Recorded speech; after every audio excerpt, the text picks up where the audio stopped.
నా ఇద్దరి పిల్లలకు తల్లులు వేరైనా వాళ్ళ బుద్ధులు మాత్రం ఒకటే అని శ్రీధర్ అనగానే కాంచన కోప్పడుతుంది. నా కొడుకు కార్తీక్తో స్వప్నను పోల్చకండి. కార్తీక్కి ఆవేశం ఉంది కానీ మూర్ఖత్వం లేదు. కోపం ఉంది కానీ అది అయిన వాళ్ల మీద అస్సలు చూపించడు. ఆనాడు జ్యోత్స్న కోసం దీపం మొండిగా వెళ్ళి మీ అన్నయ్యను షూట్ చేసినప్పుడు కూడా కార్తీక్ ఆమెను వదిలేయలేదు. లోకమంతా నిందించినా చివరికి నేనే అవమానించినా నా భార్య తప్పు చేయదు అని నమ్మాడు. భార్య మీద భర్తకు ఉండాల్సింది నమ్మకం, భర్త మీద భార్యకు ఉండాల్సింది గౌరవం అని కార్తీక్ దీపాల మధ్య ఉన్నాయి. కానీ నీ కూతురికి అల్లుడికి లేవు శ్రీధర్ మరో అడుగు ముందుకు వేసి స్వప్నకు మరో పెళ్లి చేస్తాను అనడంతో కాంచన ఒక్కసారిగా షాక్ అవుతుంది. ఆడవాళ్లు మనసులు ఏటీఎం కార్డులు కాదు, మీకు నచ్చినప్పుడు వాడుకోవడానికి, ఒకరిని వదిలేసి ఇంకొకరిని తెచ్చుకోవడానికి అవి వస్తువులు కావు అని గట్టిగా సమాధానమిస్తుంది. నీకు పుట్టని మనిషినే నీ కూతురు అనుకున్నప్పుడు నీకు తాళి కట్టిన మనిషిని నీ భర్త అని ఎందుకు అనుకోవట్లేదని ప్రశ్నిస్తాడు శ్రీధర్. ఇక అదే టైంలో అక్కడికి వచ్చిన శివనారాయణ శ్రీధర్ అడిగిన దాంట్లో తప్పులేదు అని అల్లుడికి సపోర్ట్గా మాట్లాడతాడు.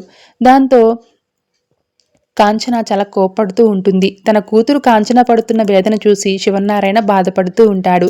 శ్రీధర్ పిల్లనిచ్చిన మామ భగవంతుడితో సమానం అంటారు.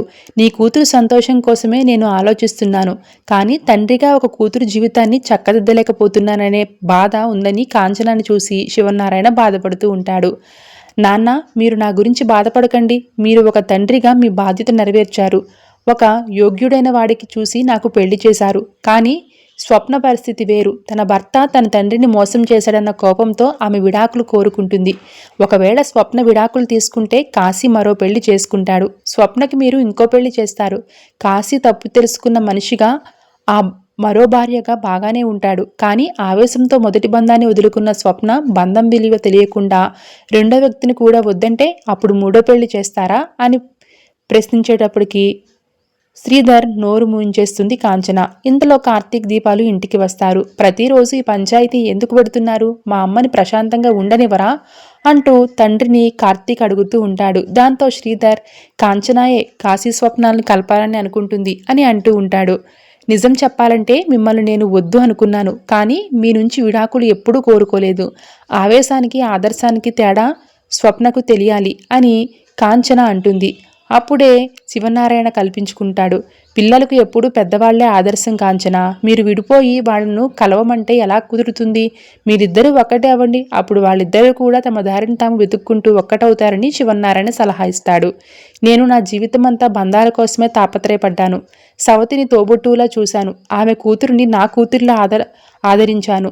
నా పుట్టింట్లో నాకు దక్కే గౌరవం నా సవతికి దక్కేలా చేశాను. ఇంత చేసినా నా ఆదర్శం మీకెవరికి కనిపించడం లేదా అని కాంచన అంటుంది. ఇక అక్కడే ఉన్న కార్తీక్ కాంచనతో, అమ్మ, స్వప్న కాశీని కలపడం నా తండ్రి వల్ల కాదు అని నువ్వు నమ్మినప్పుడు ఆ బాధ్యత నువ్వే తీసుకో. వాళ్ళిద్దరినీ కలిపి శక్తి నీకే ఉందని చెప్తూ ఉంటాడు. వెంటనే శ్రీధర్ కూడా, అవును, స్వప్న నా మాట అస్సలు వినదు అంటూనే, అవును కార్తీక్, మనం ఎంత వద్దు అన్నా మీ అమ్మ వినదు.